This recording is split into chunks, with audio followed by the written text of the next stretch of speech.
Lepo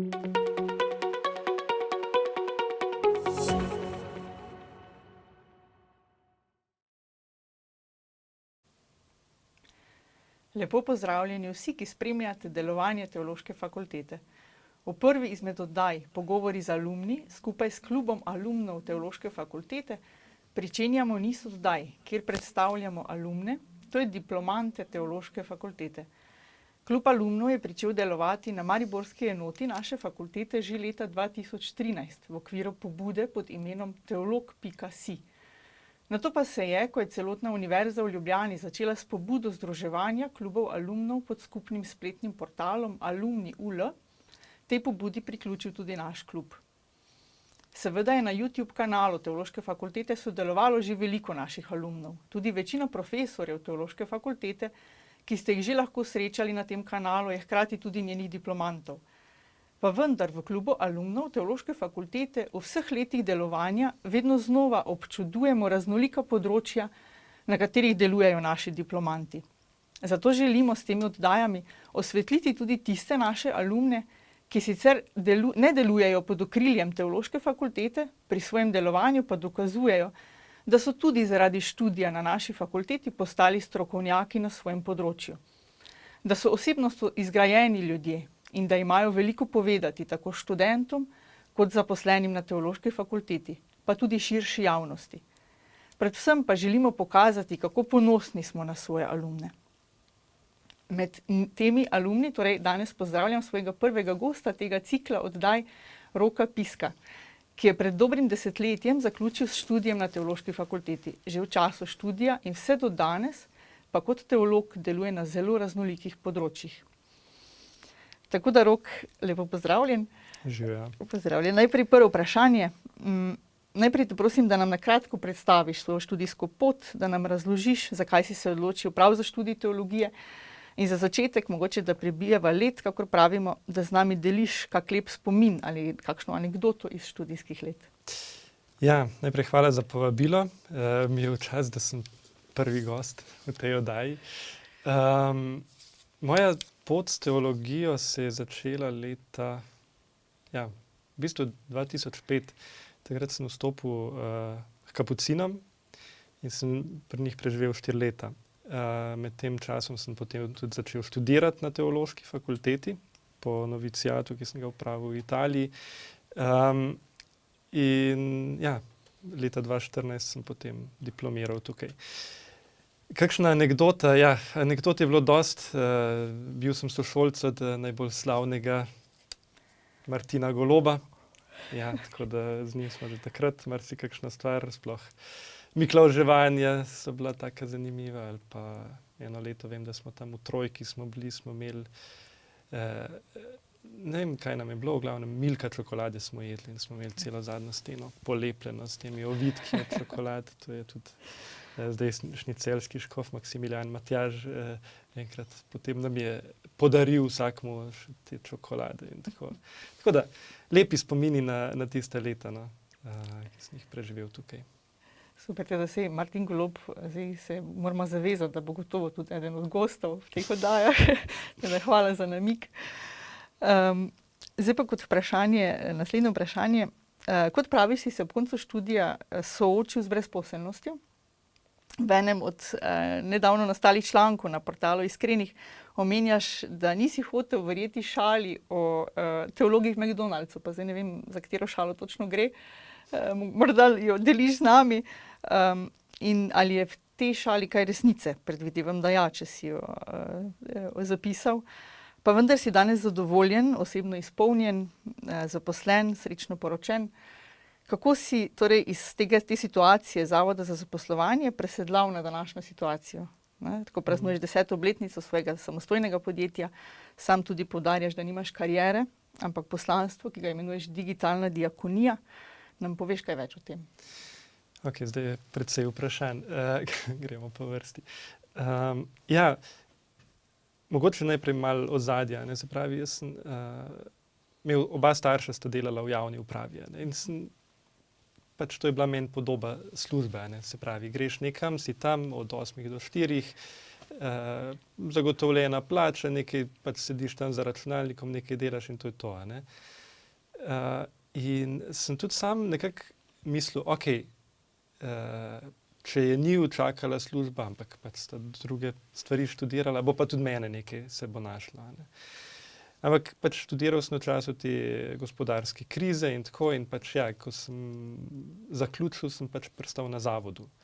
In to je bil zame kar tak težak udarec, ko sem pač naenkrat se zavedel, da v bistvu so imeli prav tisti, ki so rekli, da je malo razmišljali, kaj boš delal, kje boš tako.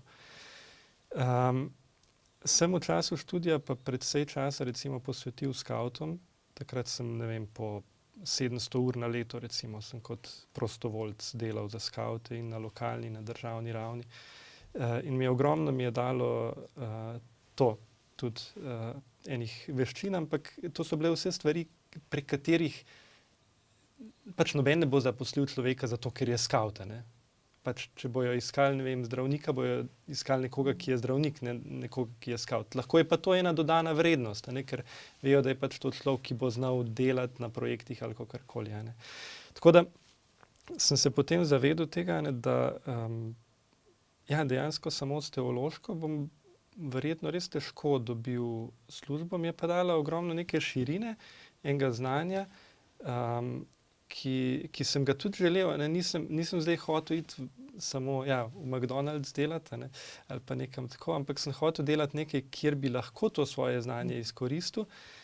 In sem iskal načine, kako bi zdaj to bilo možno. In ko se je potem leta 2015 sem se poročil, takrat sem bil še na zavodu, tako da sva ženo edin dohodek je bila njena štipendija.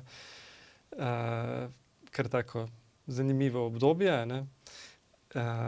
Potem 2016 sem pa že gledal v tej smeri. Takrat mi je predvsem tudi Matej Cepin iz Socialne akademije pomagal pri tem, da sem začel v bistvu spoznavati, kaj znam, kaj lahko delam in da sem tudi videl, da v bistvu prej sem iskal službo. Potem je pa takrat tudi dal papež Frančišek mi je dal z eno mislijo njegovo zamisliti, ko je rekel enkrat, mislim, da je bil praznik svetega Jožefa Delavca in je rekel, da delo mazili človeka z dostojanstvom. In meni je tako bilo, delo, ne služba. In sem videl, sej delati pa znam, delati pa znam. Pač delam stvari, zaradi katerih me ne bo neka firma zaposlila. To sem že videl, da pač, če me hoče nekdo zaposliti, to pomeni, da moram jaz v to firmo prinesti, ne vem, 20 jurjev, 30 jurjev na leto od mojega dela, da me bo lahko nekdo plačal in imel zaposlenega. Ampak je pa bilo ogromno dela, ki so ga razne organizacije, župnije in drugi rabili, ampak od spletnih strani do pomoči pri takih in drugačnih digitalnih zadevah, kjer so iskali ljudi. In potem se je izkazalo, da je v bistvu SP taka oblika, s katero lahko največ naredim, največ pomagam in obenem služim temu, kar vidim kot svoje poslanstvo. Nam lahko zdaj predstaviš tako zelo konkretno, kako izgleda tvoj delovni dan oziroma kaj konkretno počneš? Malo si omenil, se pravi spletne strani za župnije, da si malo bolje predstavljamo. Zdaj, običajnega delovnega dne ni. Realnost je spet. Torej, ne prideš ob 7 zjutraj službo, pa ob 5 končaš? Ne. Je tudi precej se prilagajam družinskemu življenju, ker delam v glavnem od doma. Žena je tudi doma, 4 otrok, 2 otroka sta v šoli, 2 sta doma. In je tudi malo prilagojeno temu, tudi moji sodelavci, s katerimi delam, so navajeni, da vsake toliko časa dobim kakšen obisk tam v delovni sobi, kdo od otrok in tako. Ampak kar se tiče tega, kaj delam, se je pa tako zelo spreminjalo tudi skozi leta. Jaz za svoja prva leta, kot jaz spet pravim, da to so bila leta take, malo čudna beseda, prostitucija, v smislu delati to, za kar so ljudje bili pripravljeni plačati. Pa ne, da bi bilo kaj takega nedostojnega, ne vem kaj, ali kakorkoli, ampak v smislu sem se lotil tudi oblikovanja vizitk za ne vem nekoga ali pa neke take malenkosti, ki pač niso bile. Potem je pa s korono se je pa pri meni ta premik zgodil, a ne, da sem pa rekel, ok, vedno več je bilo povpraševanj strani krščanskih organizacij, strani župnij in tako.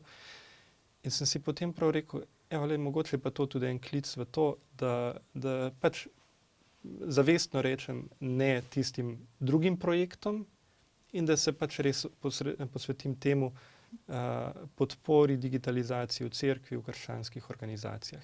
In to je zdaj v bistvu 5 let praktično, kar delam res izključno pač na teh projektih. A ne. Kaj pa to zajema?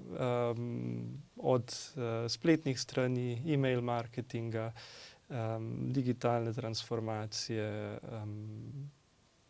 tako, pač od takih enkratnih projektov, kot je, ne vem, spletna stran za neko župnijo, pa do sodelovanj, ki grejo skozi leta, recimo, ne vem, Svetopisemsko družbo sodelujem že od začetka, potem 5 let nazaj sem začel sodelovati še z Združenimi svetopisemskimi družbami, ki je krovna organizacija za 155 družb po celem svetu. In tudi mednarodna. Ja, tako da je tudi te mednarodne dimenzije je kar precej, sem se mogel malo naučiti to preračunavanje časovnih pasov, pa to, da se za Azijo sestanke zjutraj menim, pa ko je njihov popoldne, pa za Ameriko popoldne, ko je njihovo jutro.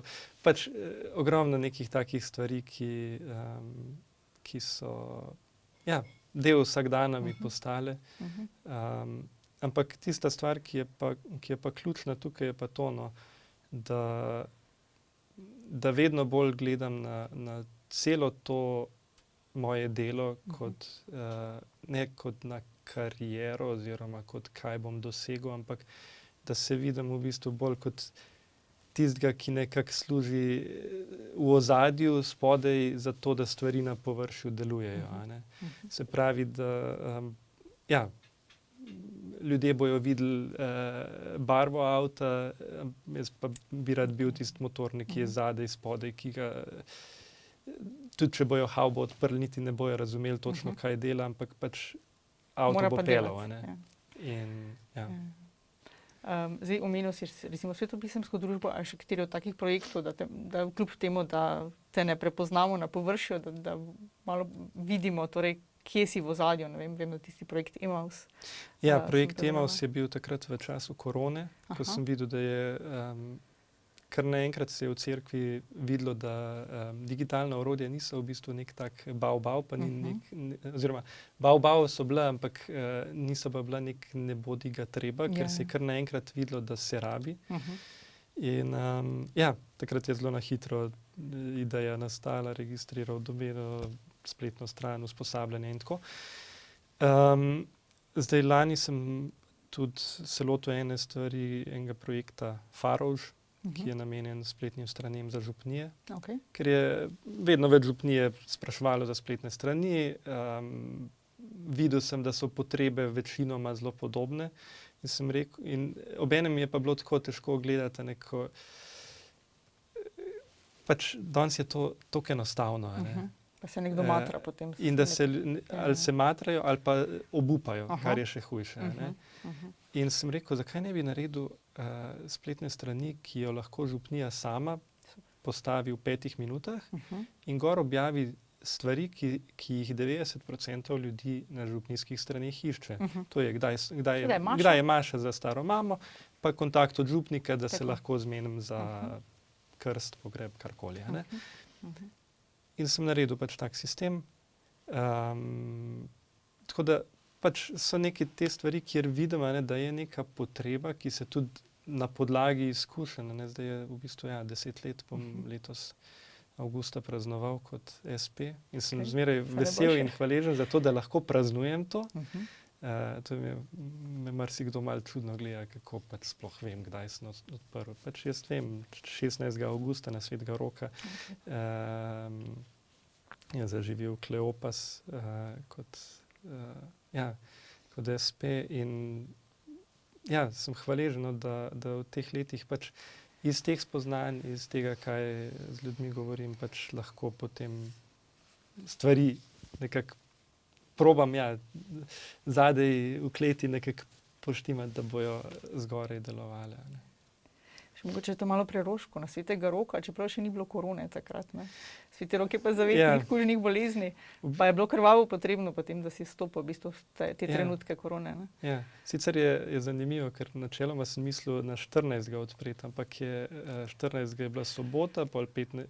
Je praznik, ja. Oziroma, ali je bila nedelja, pa je pol 15. praznik. Glavno je bil prvi delovni dan, ko je bilo pol. Da je Bog poskrbel, glej. Ja, je Bog tako ali drugače. Zdaj, tu imamo eno zelo lepo podobo križanega. Povezana je s tvojim, tu spet enim od zelo pomembnih področji dela. In to je tudi eden od razlogov, no, da smo te danes povabili, je tudi, če se ne motim, ravno tudi 10. obletnica nastanka filma o jezuitu, patru Ivanu Žužku, ki je tvoje avtorsko delo. Bomo tudi pripeli posnetek k temu posnetku, no, bomo pripeli tudi povezavo do tega filma, da si ga lahko res ogledate in spoznate tega velikega Slovenca, ki je res neverjeten. In ta mož je igral tudi v tvojem življenju zelo veliko vlogo. Se strinjava, torej, da so vzori, ki jih imamo okoli sebe, res pomembni. Ne samo v otroštvu, ampak seveda skozi vse naše življenje. To je tudi eden od razlogov, no, da želimo izpostaviti naše alumne. Se bo mogoče prav, recimo v tvojem primeru, prav tvoja zgodba nekoga navdihnila, ki je zdaj trenutno mogoče alumen Teološke fakultete, pa je tudi na Zavodu za zaposlovanje, tako kot je tebe papež Frančišek nagovoril, morda tudi tvoja zgodba koga navdihne. No, in se mi zdi, da na svoji izkušnji dobrega vzornika se morda tudi sam prepoznavaš kot tisti, ki najprej seveda svojim otrokom daje zgled življenja po tem, kar je Bog hotel od tebe, pa tudi mogoče svojim bližnjim. No? Če nam lahko kaj več o tem svojem vzoru patra Ivana poveš, pa mogoče tudi razložiš, zakaj je ta Kristus v povezavi z njim danes tukaj. Ja, to je zelo zanimiva zgodba, malo predolga za ta pogovor, da bi vse šel. Patra Ivana jaz nisem poznal osebno. Kasneje sem potem, ko sem raziskoval, sem ugotovil, da sva enkrat celo bila, ko je imel njegov brat Miha, tudi jezuit, Zlato Mašo, da sva bila v isti cerkvi pri Svetem Jakobu na tej Zlati Maši, kjer sem bil jaz zaradi tega, ker sta bila brata moja v študentski skupini od Miha. Ampak ja, Ivan je itak svoje življenje preživel v Italiji v glavnem, ker je kot domobranec je bežal na Koroško, potem so ga z vlakom v Jugoslavijo nazaj, je skočil z vlaka, da si je rešil življenje in šel v Italijo, potem stopil k jezuitom in tako. Zelo zanimiva zgodba, no. Ampak mene je takrat najprej navdihnil, ko sem prvič to slišal, mislim, da je bil predvečer Velikega Šmarna 2014, se pravi, ko je bil 10 let že, odkar je umrl.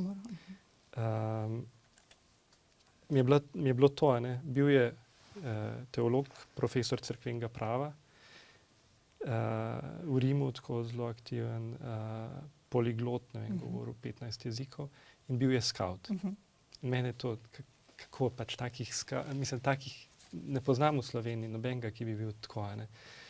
Ampak potem sem pa korak za korakom, ko sem spoznaval to njegovo zgodbo, ne, kako je on iz teh težkih izkušenj, ki jih je imel, iz tega, kar je prinesel iz družine, tam je bilo 15 otrok, od tega 4 jezuiti, pa 4 redovnice, ne. Ta prva 2 sta pa umrla par dni po rojstvu. Pač močna osebnost, res svetnik.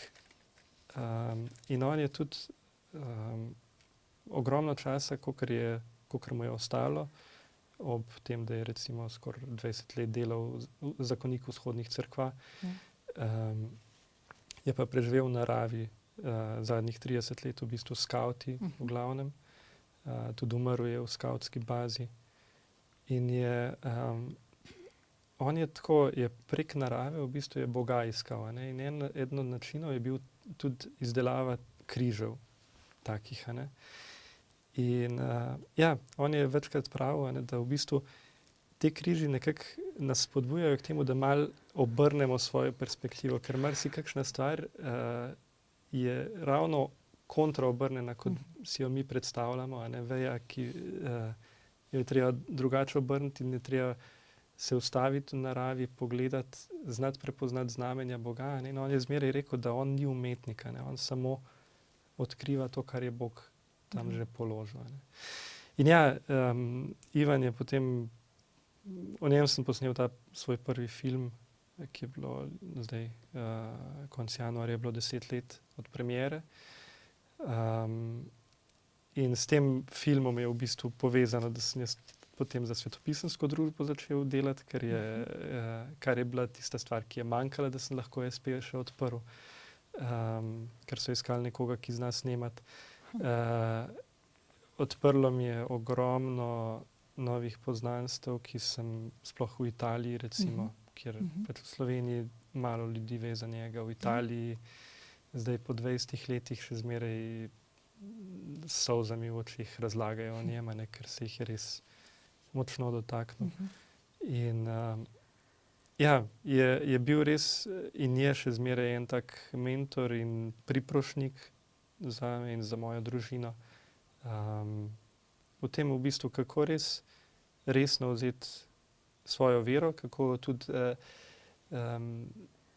kakor sem sam kot teolog včasih v skušnjavi, da bi Boga tako malo popredalčkal, da bi Bogu povedal, kaj on lahko, pa kaj ne sme. Tako. Je bil pa pater Ivan res en tak človek,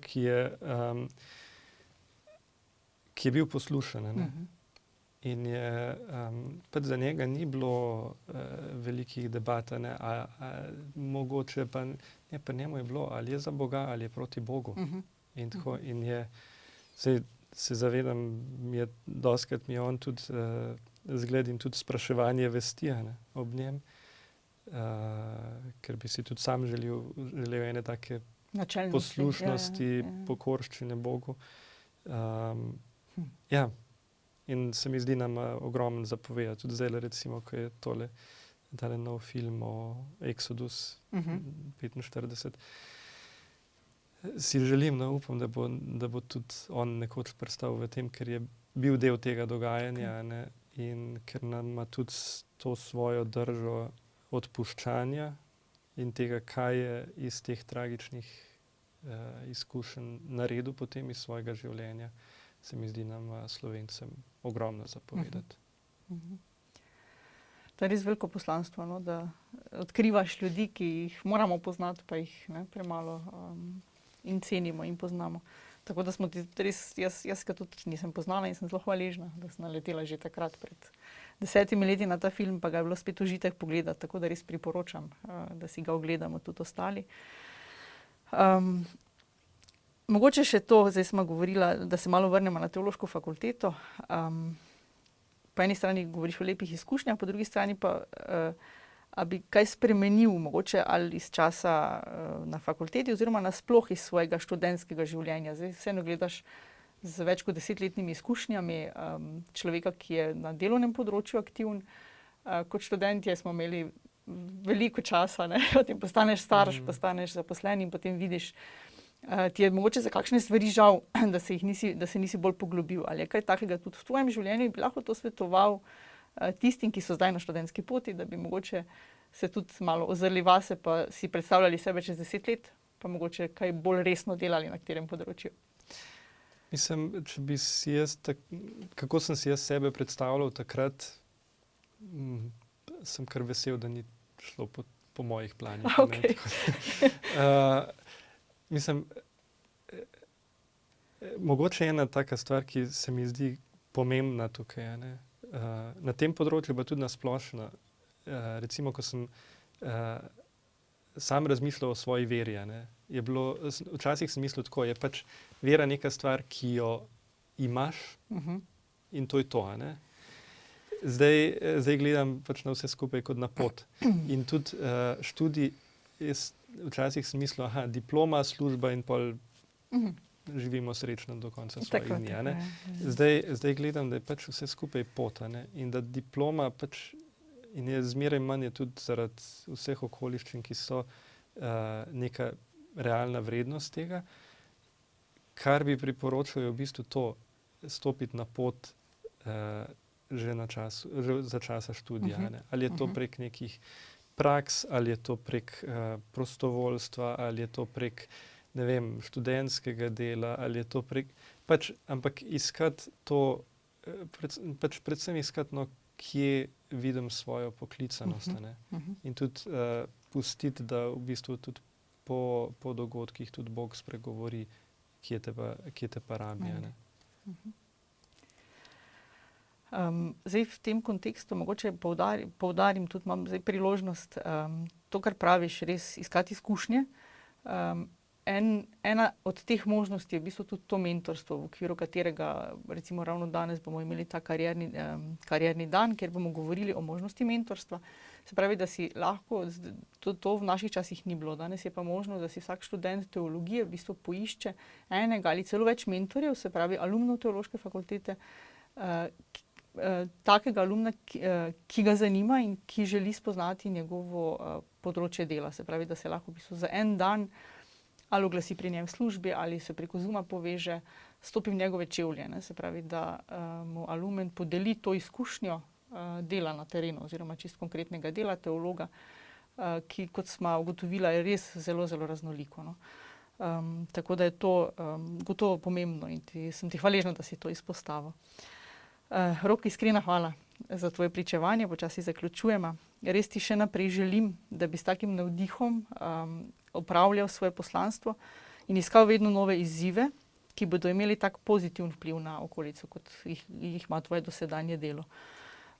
In te res želim Božjega blagoslova pri tem. Kot vidite, so naši alumni vsestransko dejavni strokovnjaki in osebno izpolnjeni možje in žene, ki jih je ob življenjskih izkušnjah izoblikovala tudi izkušnja študija na teološki fakulteti. Zato vas povabim, da res pregledate ponudbo naših študijskih smeri in izpopolnjevanj, ter morda najdete med njimi smer, ki utegne tudi vam spremeniti življenje. Hvala za pozornost in se vidimo prihodnjič.